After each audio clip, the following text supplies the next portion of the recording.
Hey, there's a book written many years ago called Craving Success. And in this book, this author writes that change, one of the many topics she talks about, that change is possible through a several-step process. And one of the steps she talks about is do the opposite. So if you struggle with telling the truth, just start telling the truth.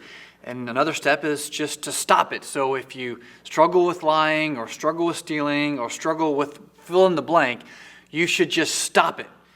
And another step that she gives is just stop thinking about it. Now, I don't know where you are, if you're religious or not religious, but to me, those steps, do the opposite, just stop and stop thinking about it, don't sound very persuasive and compelling, because I've tried to stop doing things or do the opposite, and I find that I don't have much success with that route. Change. All of us want it. We want it in various ways, various reasons, and in various degrees.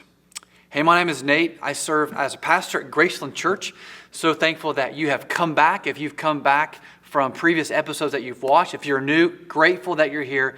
I hope that this encourages you, refreshes you, and perhaps even challenges you a little bit as we think about the question, how can I change? Is change even possible? Lasting change, true change, robust, comprehensive change in our lives. Can I change my life? Now, several episodes ago, I mentioned a song by U2, Stuck in a Moment with You.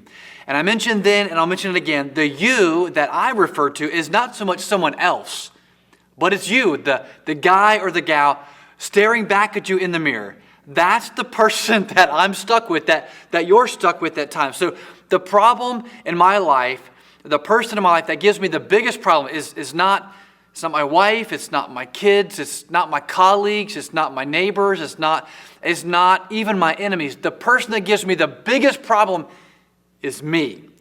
And I would presume and assume that the biggest problem in your life is not someone else, but it's you. And you want to change. You want to be different. You would really like to know what it's like to experience that phrase that we have all said ourselves or heard other people say countless times, turning over a new leaf, which speaks about starting to act in a more responsible way. That's a phrase that goes back to the 16th century, where pages in a book were called leaves. And so to turn over a new leaf meant to turn over and look at a blank page. And so the idiom was used to signify a major change in a person's life or a season, a new stage in a person's life. But how? How do we turn over a new leaf? Who does it? And what's the process look like? Is it through sheer moral fortitude? Right? The word sheer is an interesting word. Think about, I'm standing and looking over a sheer cliff. There's nothing else. It's just the cliff. So does change happen through sheer moral fortitude? Again, I'm not sure that's very encouraging. You've probably tried that. Through this moral improvement, this self-help, you've looked at various facets of your life and thought, I need to change. Again, you don't have to be religious to know that in us, we all understand intuitively. We're not perfect. We've not arrived. And there are areas in our lives that we want to change. And maybe you've tried valiantly. And maybe you've failed. And this question, how can I change, is a worthy question and a worthy pursuit. But is it through sheer moral fortitude? I'm not sure it is, and I don't think that it is. Right? Maybe you have kids. Maybe you've got siblings and they have a son or daughter, so you have a niece or a nephew, or maybe you've just got this pesky kid in your neighborhood. And your kids or your nieces or nephews or a pesky kid, they do things, say things, and you're like, man, that's just not helpful, that's harmful, that's dangerous, or it's irritating or annoying, and you say, can you please stop? And they might say, I ain't going to stop. Or they might say, yeah, I will. And for a time, they stop. But they seem to continually go back to the very thing you've asked them not to do. Why? Because there's something lurking in that pesky kid's heart, in your kid's heart, in your niece or nephew's heart. There's something lurking in us that wants to do the wrong thing, and we need to change. And that same thing lurking in their heart is the same thing lurking in my heart and in your heart as well. I want you to know that our greatest problem is not outside of us. The greatest problem that every man, woman, boy, or girl experiences is what's lurking on the inside. Again, who gives Nate Millican, that's me, the greatest challenge, the greatest problem? Me, not anyone else. Now, I understand there's things that happen in your life. I understand that your background and the way you're raised and in your current environment with your friends and the people that influence you and particular struggles and vices and addictions, there are things in your life that are going on that make it unbelievably difficult. You might even say impossible to actually experience change, healthy change in your life. And I want you to know that I sympathize and I get that. It helps us understand how we can be more compassionate and gracious and kind to people who are struggling in various ways and in various seasons of their life. But I want you to know this truth. It's a hard truth that our greatest problem is not anyone else. Our greatest problem and the greatest hindrance to change is me, what's lurking on the inside. Now, here's some truths, some principles that I want you to know about change. How can I change? Is change possible? First is this: change takes time. It takes time. We love to be able to walk into a room and turn the light switch on and go from dark to light. And in the same way with our life, I love to flip the switch and all the struggles, all the issues, all the hardships, all the vices, we'd love to just be able to snap our fingers and they're gone. But that's just not reality, is it? You know that in your heart. I certainly know it in mine. Change takes time. Secondly, change is hard. Change is hard.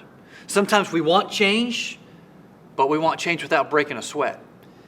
You want it because we're supposed to want to change, right? Like it's just kind of the right thing to do. We're supposed to want change. You want it, but not at the cost of saying no to certain things forever. You want it sometimes. You want change, but you want it tomorrow. You don't want it right now. You want it, but you're willing for these desires to be removed from your life because that would certainly make things easier. And you want change because, let's just be honest, change would just make your life, relationships easier. Change is hard. I talk about some holy sweat, some ways in which we actually get after, and change is difficult, arduous, hard. Change takes an honest heart. Change takes an honest heart. Do you ever say, I want to change, but whatever follows after but is the obstacle? It's the hindrance for change in your life. I want to change, but I don't want to do it now. I want to change, but I love this. I want to change, but I know it's going to be hard. Change takes an honest heart. And we need community. We need friends in our life that love you and love me enough to ask questions and can lean in and be courageous. Most of us want friends that will agree with us in everything that we believe and do. And that's not really true friendship. We need community and friendship to ask us questions, to ascertain the inner workings of our heart and ask, why are you doing that? That's not helpful. Don't you want to change? And so change takes an honest heart. But lastly, change is possible. Change is possible. I don't know, the overwhelming majority of people who are watching, I'm so grateful that you're here. I hope that you're encouraged and refreshed. And I know that if you're watching this, undoubtedly, because there's a common struggle among men and women. Doesn't matter where you've been, if you're religious, irreligious, there's just a lot of us are on the struggle bus, or we've been on the struggle bus. And we think, I just don't know if I can change. I've done this stupid thing time and time again. I've got what I feel like this enslavement or this addiction to this particular thing in my life, and I just can't seem to change. Or I've just been so long in this particular area, there's just no way. Or people have told you, you can't change. They talked about you're a waste of time. I'm not going to spend any more time with you. I want you to know change is possible. I mean, isn't that an awesome truth? Change is possible, but not through sheer moral fortitude. The change that we need comes from rejecting statements such as, it's not that bad, it's not that big of a deal, it's only a small thing. What are other people doing? Overall, I'm not too bad. Look at the good things I've done. Everyone else does it. It just seems to be the right thing. We want to reject those statements because change comes when we take an honest self-assessment of our life and know deep down we need to change. Now, here's what I'm not advocating. I'm not advocating and contending for you to be the best version that you can possibly be. Because the Christian message, the message of Jesus, the person of Jesus, teaches that Jesus came to make us not nice, not moral, but He came to make us new. He came to bring about and affect change. And so the change that we need comes not from outside of us, but again, it comes from inside of us. Jesus has a conversation with a guy named Matthew in the first book of the New Testament. Matthew. And Jesus saw him sitting at a tax collector's booth. Think used car salesman, IRS agent, rolled into one who was also seen as a traitor. Matthew had a very lucrative business. He had the Roman government that supported him. He was an official extortionist. So the Roman government would say, we need $100 in taxes for each family. And then they would say, whatever you get over and above that, you can keep. And so he might charge you $125. He might charge you $200. And so he was hated and despised. The religious people of the day didn't want anything to do with him. And yet, God tells us in Matthew chapter 9, Jesus saw Matthew. I think those several words are pretty powerful. You may have not been seen. You may have had some horrible experiences with religious, spiritual people. Some bad interactions, and people may have said, man, you can't change. They don't see you, or they don't want to see you, or they don't want to engage with you. They've put you on the peripheral of their life, and they don't want anything to do with you. I want you to know that Jesus is not like that. So often we want to put Jesus in a box, and we want Him to conform to our whims and ways. And in some ways, Jesus is very much like us, but there are so many ways Jesus is not. Jesus saw Matthew, a guy that the religious leaders didn't want anything to do with. He wasn't even allowed to go to church. He was seen as a traitor. He was hated, despised. And Jesus saw him. And Matthew saw Jesus looking at him. And Jesus said, follow me. It's a phrase that means not just to physically follow Jesus, but Jesus saying, I want you to change. I want to bring about forgiveness. I want to bring about change. I want to bring about a new start. I want to turn over a new leaf in your life, Matthew.